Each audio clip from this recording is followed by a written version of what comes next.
March 2024 ಲಿಜಿತ್ ಕೇಂದ್ರ ಕಚೇರಿ ಇರುವ ಸ್ಥಳ ಮುಂಬೈ. ಮಹಿಳಾ ಸಬಲೀಕರಣದ ವರ್ಷ 2001. ಸೋಲಿಗರು ವಿವೇಕಾನಂದ ಗಿರಿಜನ ಕಲ್ಯಾಣ ಕೇಂದ್ರ. ಸ್ವಸಹಾಯ ಸಂಘಗಳು ಎಂದರೇನು?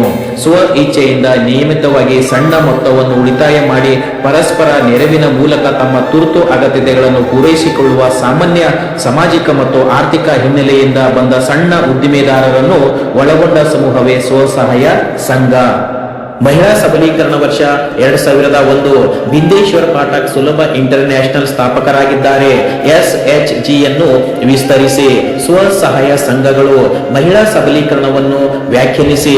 ಸಬಲೀಕರಣ ಎಂದರೆ ಅಧಿಕಾರ ಕೊಡುವುದು ಎಂದರ್ಥ. ಮಹಿಳೆಯರಿಗೆ ಅಧಿಕಾರ ನೀಡಿ ಅವರನ್ನು ಸಬಲರನ್ನಾಗಿಸುವುದನ್ನು ಮಹಿಳಾ ಸಬಲೀಕರಣ ಎನ್ನುವರು.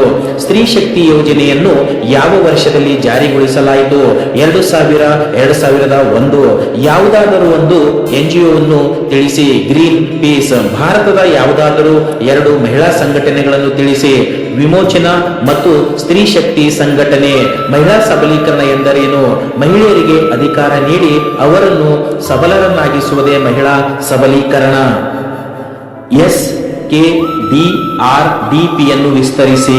ಶ್ರೀ ಕ್ಷೇತ್ರ ಧರ್ಮಸ್ಥಳ ಗ್ರಾಮೀಣ ಅಭಿವೃದ್ಧಿ ಯೋಜನೆ. ಸ್ವಸಹಾಯ ಸಂಘಗಳ ಮೂಲಕ ಸಾಲ ಪಡೆಯುವುದರ 2 ಅನುಕೂಲಗಳನ್ನು ತಿಳಿಸಿ. ಆರ್ಥಿಕ ನಿರ್ವಹಣೆ ಕೌಶಲ್ಯ, ಪರಸ್ಪರ ಆರ್ಥಿಕ ಅಗತ್ಯತೆಗಳ ನಿರ್ವಹಿಸುವಿಕೆ. ಲಿಜಿತ್ ಕೇಂದ್ರ ಕಚೇರಿ ಎಲ್ಲಿದೆ? ಮುಂಬೈ. ಮಹಿಳಾ ಸಬಲೀಕರಣ ಎಂದರೇನು? ಸಬಲೀಕರಣ ಎಂದರೆ ಅಧಿಕಾರ ಕೊಡುವುದು ಎಂದರ್ಥ. ಮಹಿಳೆಯರಿಗೆ ಅಧಿಕಾರ ನೀಡಿ ಅವರನ್ನು ಸಬಲರನ್ನಾಗಿ ಮಾಡುವುದೇ ಮಹಿಳಾ ಸಬಲೀಕರಣ. ಸಂವಿಧಾನದ ಯಾವ ಕಲಮು ಅಸ್ಪೃಶ್ಯತೆಯನ್ನು ನಿಷೇಧಿಸುತ್ತದೆ? 17ನೇ ಕಲಮು. ನಬಾರ್ಡ್ ಅನ್ನು ವಿಸ್ತರಿಸಿ. ಕೃಷಿ ಮತ್ತು ಗ್ರಾಮೀಣ ಅಭಿವೃದ್ಧಿ ರಾಷ್ಟ್ರೀಯ ಬ್ಯಾಂಕ್. ಸಂವಿಧಾನದ ಯಾವ ಕಲಮು ಅಸ್ಪೃಶ್ಯತೆಯನ್ನು ನಿಷೇಧಿಸುತ್ತದೆ? 17ನೇ ಕಲಮು. ಸೂಕ್ಷ್ಮ ಹಣಕಾಸು ಎಂದರೇನು? ಬಡ ಮತ್ತು ಕಡಿಮೆ ಆದಾಯವುಳ್ಳ ಕುಟುಂಬಗಳಿಗೆ ಉಳಿತಾಯ ಖಾತೆಗಳು, ಜೀವ ವಿಮಾ ನಿಧಿ ಮತ್ತು ಸಾಲ ಮುಂತಾದ ಆರ್ಥಿಕ ಸೇವೆಗಳನ್ನು ನೀಡಿ ಅವರ ಆದಾಯವನ್ನು ಹೆಚ್ಚಿಸಿ ಜೀವನ ಮಟ್ಟವನ್ನು ಸುಧಾರಿಸಲು ನೆರವಾಗುವುದೇ ಸೂಕ್ಷ್ಮ ಹಣಕಾಸು. ಸ್ತ್ರೀ ಶಕ್ತಿ ಯೋಜನೆಯನ್ನು ಯಾವ ವರ್ಷ ಜಾರಿಗೊಳಿಸಲಾಯಿತು? 2001. ಲ್ಯಾಂಪ್ಸ್ ಅನ್ನು ವಿಸ್ತರಿಸಿ. ವಿಶಾಲ ಪ್ರದೇಶ, ವಿವಿಧೋದ್ದೇಶ ಸಂಘ. ಸ್ತ್ರೀ ಶಕ್ತಿ ಎಂದರೇನು? ಗ್ರಾಮೀಣ ಮಹಿಳೆಯರ ಸಬಲೀಕರಣಕ್ಕಾಗಿ ಮತ್ತು ಅವರನ್ನು ಸ್ವಾವಲಂಬನೆಗೊಳಿಸುವ ಕಾರ್ಯಕ್ರಮವನ್ನು ಸ್ತ್ರೀ ಶಕ್ತಿ ಎನ್ನುವರು. ಬಾಂಗ್ಲಾದೇಶದಲ್ಲಿ ಸೂಕ್ಷ್ಮ ಹಣಕಾಸಿನ ಪರಿಕಲ್ಪನೆಯನ್ನು ಪರಿಚಯಿಸಿದವರು ಯಾರು? ಮೊಹಮ್ಮದ್ ಯೂನುಸ್. ಮಹಿಳಾ ಸಬಲೀಕರಣ ಎಂದರೇನು? ಸಬಲೀಕರಣ ಎಂದರೆ ಅಧಿಕಾರ ಕೊಡುವುದು ಎಂದರ್ಥ.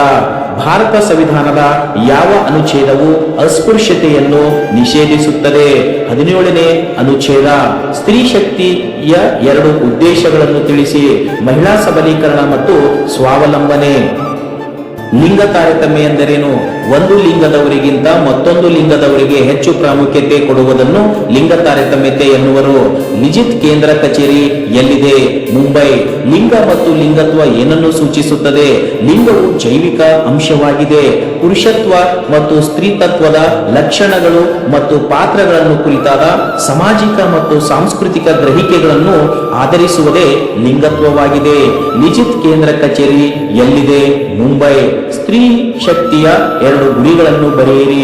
ಮಹಿಳೆಯರ ಸಬಲೀಕರಣ ಮತ್ತು ಸ್ವಾವಲಂಬನೆ.